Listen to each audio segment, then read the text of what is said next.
And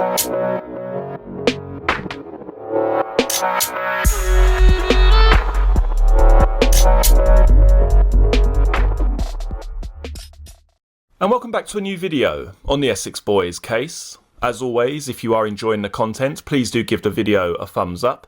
And if you're interested in the Essex Boys case, or simply true crime in general, don't forget to hit the subscribe button below. Now this video is going to run alongside the one I released yesterday, which was titled Important Sighting. I found a police statement which describes hearing gunfire potentially around the same time period. So let's take a look at the following statement, then we'll take a look back at the statement from Kevin Tarbuck regarding the escort van and tie all of these pieces of information together. The following police statement was given by Michael Strelly Upton on the 10th of December 1995. I own and run Lappage's farm situated at Rettendon Common, East Hanningfield Road. The farm is situated off the A130 main road. As part of my work, I deal with animals, and around 6 times a week I have cause to leave my farm and go to collect animal food. The place I go to collect the animal food is North Woodham Bakeries, and I leave at around 19:30 hours to 19:45. On Wednesday, the 6th of December 1995, I had to again go to North Woodham Bakeries to collect food for the animals. I recall having the evening meal that day at around 1900 hours, and after that I sorted out my vehicle to go and collect the food. I left in my Land Rover, index number Charlie Alpha 27 Uniform Kilo Victor, and went via a petrol station to fuel the vehicle and then on to North Woodham. The journey usually takes 20 minutes. However, on this occasion it took longer due to getting fuel and being delayed at the bakeries. However, I recall returning home to the farm at around 2100 hours to 21:30 hours, the exact time I cannot remember. It was around this time, whilst I was unloading the Land Rover, that I heard the sound of a rapid burst of gunfire coming from the area of Workhouse Lane. I was quite used to hearing gunfire coming from this area on Wednesdays, as this is the day there are shoots in the fields and the surrounding area. However, I was quite surprised to hear the shots so late at night. I would describe the sound as either 2 or 3 shots being fired very closely together. Although I believe I heard the shots being fired around 2100 to 21:30 hours when I had returned from the bakeries, it may have happened just before I left around 19:30 to 19:45 hours. I am able to remember this instance so well as it was unusual to hear gunshots so late in the day. The shoots that occur on Wednesdays is clay pigeon shooting and runs the entire day until it gets dark.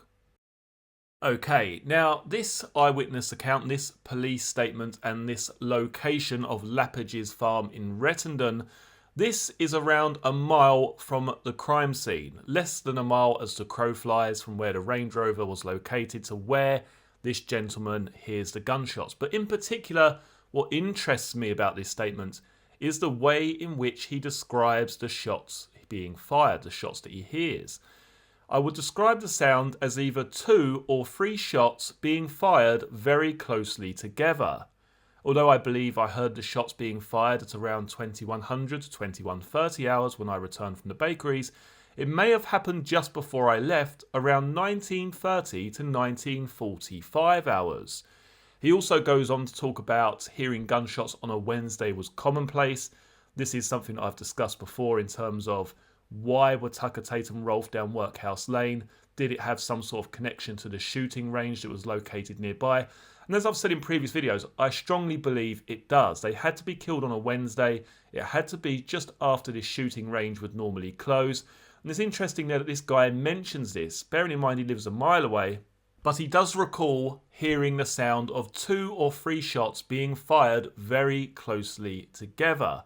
And this is what I've surmised happened at the crime scene. There would have been 3 shots that were fired incredibly quickly to incapacitate or murder these individuals, Rolfe, Tucker, Tate in the abdomen. And then the shooting would almost die down for a few seconds as the shooter would walk around the Range Rover and put the kill shots into each of these individuals. We're not looking for a fusillade of shots, a bombardment, a barrage of gunfire, some bloody gun-toting maniac firing off as many rounds as he can in quick succession.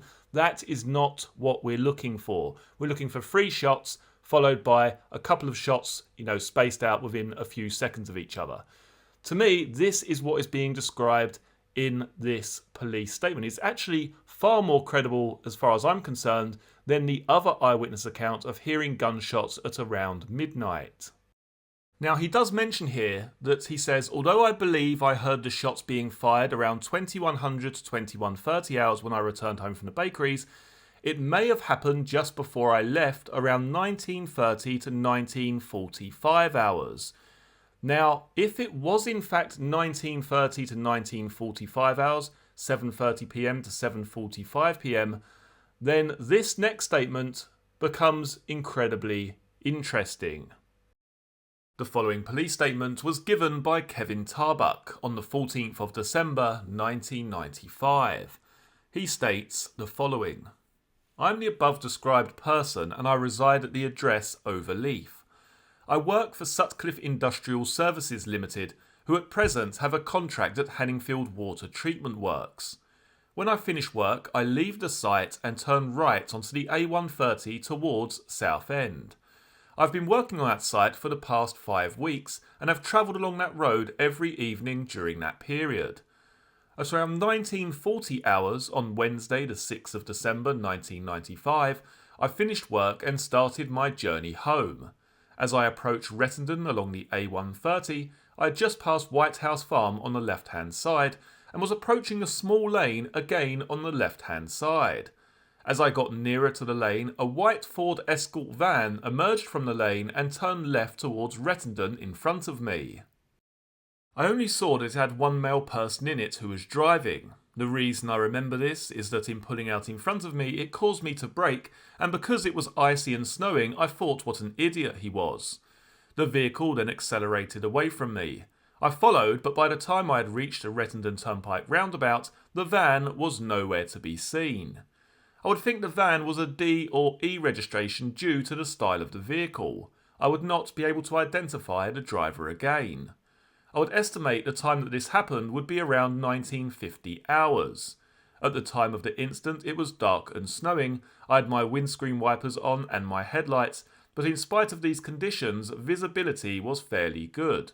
There was no other vehicle immediately in front of me nor behind me. If the van had waited for me to pass, he could have pulled out without affecting anybody.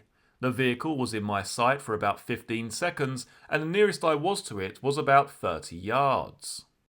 So now we are left with an individual who believes he heard gunshots potentially around 1930 to 1945 hours, and at 1950 or thereabouts, we have a white Ford Escort van pulling out recklessly from Workhouse Lane and speeding away in the direction of the Rettendon Turnpike.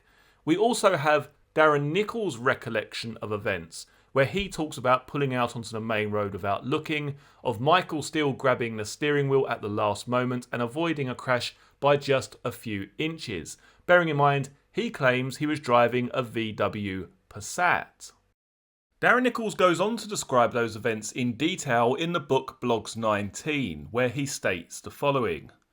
Mick told me to get going, and though my mind was elsewhere, my body somehow obeyed, putting the car into gear and driving off towards the main road.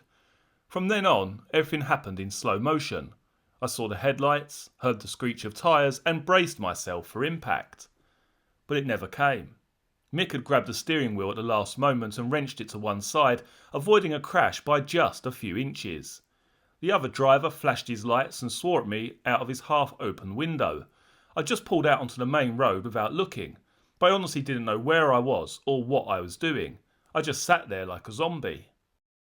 Now, when we combine these 3 pieces of information, what exactly could this tell us? We have this guy who has worked at the same place for 5 weeks straight, following the same route home each evening, turning right onto the A130 past White House Farm on the left-hand side, where he encounters a white Ford Escort van pulling out recklessly in front of him. It's interesting in his statement that he mentions that there was no car before him nor a car behind him. So if this Escort van had actually just waited a second or two he could have pulled out without affecting anybody. But clearly, this was someone in a great rush, someone almost trying to get away, I guess you could say. Combine that with the fact that these gunshots, and not just gunshots which are heard at around potentially 1950 to 8 p.m. or around that sort of time period. Not just the fact that this guy has heard gunshots, but it's the manner in which those shots were fired. 2 or 3 shots fired in rapid succession. This is what you're looking for in terms of this crime. 3 shots fired quickly to incapacitate the victims, followed by a pause and further shots later. If you would like to learn more about the Range Rover murders, then click on the video in front of you now. You will also see the Essex Boys playlist, which has all of the videos concerning this case in one convenient folder. Many thanks for joining me for this video. I look forward to seeing you all again for the next one. Take care. Cheers.